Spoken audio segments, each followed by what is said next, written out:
knee flexors, I want pressure on the hamstring. Okay. Typically, if you give her a little bit of, in PNF, what did you do for the quick stretch to do the D1 and D2 flexion patterns? Did you do a little bit of a quick stretch against the dorsum of the foot? Yeah. So I'm going to use that. Do a little bit of a quick stretch on the dorsum of the foot and bring that leg up. So being aware of what initiated the movement, the hip flexors and knee flexors. I try to facilitate. My hand is behind the leg so I can help the lift. I've got pressure against the hamstrings. I'm doing a real quick stretch, and then I'm guiding that foot up. Does that make sense? The execution is, you've got to have a strong contraction of the hip flexors and the knee flexors. And then you've got to block the leg up there. Hold your legs together. Tactile or sensory stimulation. That foot starts to slip, I'll hold it in place. Okay? It will, yes. Is there anything that you want to add to that part? The only other comment is, instead of the lateral border, if you feel like they have some initiation at the hip or are able to help, even just cupping the heel and allowing to decrease that friction if they're able to help slide it all, versus the quick stretch. So, raise that leg up. I quick stretched here instead of here, and I'm guiding with my hand to facilitate the movement and making sure the leg isn't wandering. Yeah. If you get the sense that you're doing this with a person who's fairly flaccid to begin with, yes you are. And then you can withdraw some of the assistance as they are able to develop more movement. Now, if I'm going to have her roll towards this, you guys, it means I need to get her to come over to here. How would you initiate her bringing her hips towards me? How would you guys scoot sideways in the bed? Would you bridge? Okay. What muscles help you bridge? What initiates it? Glutes, quads. So how do I facilitate the glutes and the quads? At the same time, keep that foot planted. That's my thinking, to try and get the execute, to get the initiation. I've got the starting position, which is hook line. I could simply come up here, make sure that foot isn't moving. I'm pushing down on the feet. I'm pulling on the quads. And she's up. So that is one way of helping. If that's not getting it done, I could put pressure against her quads, locking the foot in place so it's not sliding, assuming that we're not using silk sheets and silk socks. Now I can bring my hands behind the gluteals and lean back. So I lean back, I'm doing the same thing I did with my hands. I'm putting pressure into the feet because you're pressing down off your feet. There's my quick stretch. I raise the butt up. I could, big person, small patient, lock the leg in like this, put my arms against the person's thighs. Same idea, I'm going to press into the thighs. I'm leaning my body back. My hands are going to be in the glutes.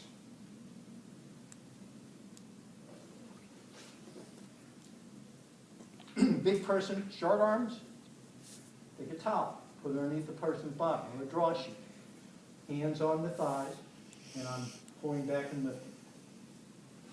Those are just possible ways of facilitating that strong contraction of the glutes and the quads to get that person's butt up. You want them to be able to lift the butt and clear it, keeping the pelvis level. So that's the execution part. They then have to hold it to move or hold it to sit down. Is there anything else you want to add to that? I don't think so. You know, and just thinking about progression, so well, let me go back. You probably wouldn't be climbing into somebody's hospital bed, for fear of what may be in there. But so if you're, so like Professor Les showed, if you're in the bed, maybe doing it from the side versus coming on top.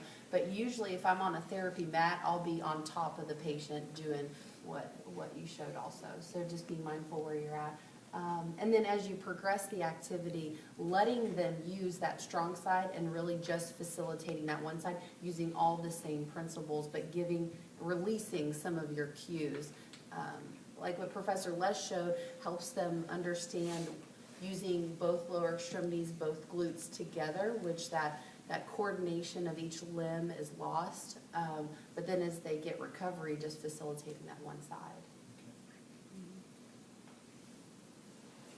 With us so far, this is a sequence of actually 3 skills, and we're facilitating each one. It might take you 3 minutes in a treatment session to go through this and get the person sitting up to get to the meat of what you want to do that day. Now we've got her bridged. What if Dr. Ulanowski is going to move her hips towards you guys? What's going to happen? How does she do that? Go ahead and raise up, move your hips that way. See the angle? This side shortened, this side elongated. The movement was through the pelvis. So how could I help guide that? In the same position I was in. Because once they bridge, I'm not going to go, now wait a minute, hold that. I'm going to get in a different position to facilitate. I'm going to go ahead and facilitate the movement all at once. So if I'm here and I'm pulling up, I want to then guide the hips. I'm pulling this way and this way. So this hand is pushing the hip, guiding the hips towards you. This hand is pulling the hip towards me. If I'm in this position and I raise up and I want to guide. I didn't push with this hand, I more pull. I want her to push into my hand here. This hand is just making sure that she stays up. And this would be my preferred method because I'm having her activate the involved side. But you can go either way. If I'm in this position, and I raise up, and then want to guide her, and I'm almost mimicking with my body. Should the person be watching what they're doing? Yeah, P&F said, yeah, that's really good to have them get the visual feedback. So you have them watch what they're doing. If they're using the draw sheet, then you're helping to pull on the side you want to go towards. If your hands are close to the hips, you can guide with the other hand.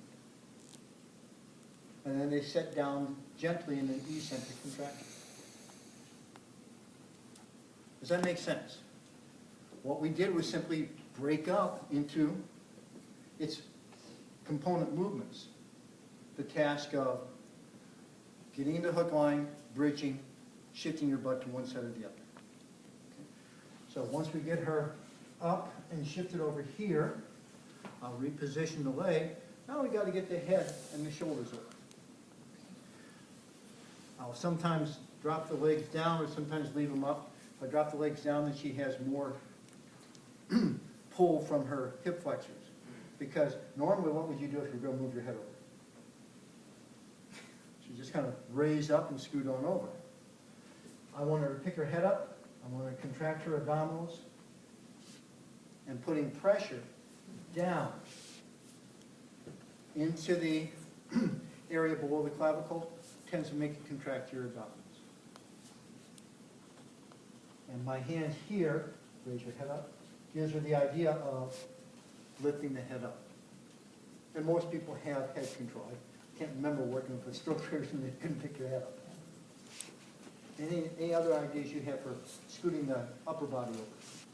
No, they're going to want to pull and drag. Yeah. That's what they're going to be. They're going to most likely want to grab and just pull themselves over. So just watch for that compensation and really, just like what Professor Les said, just getting them to activate. because they're gonna already, by the time they get to you, have developed a lot of compensatory movements in the bed, just to do what they need to do to get out, so. I want you to get in pairs and practice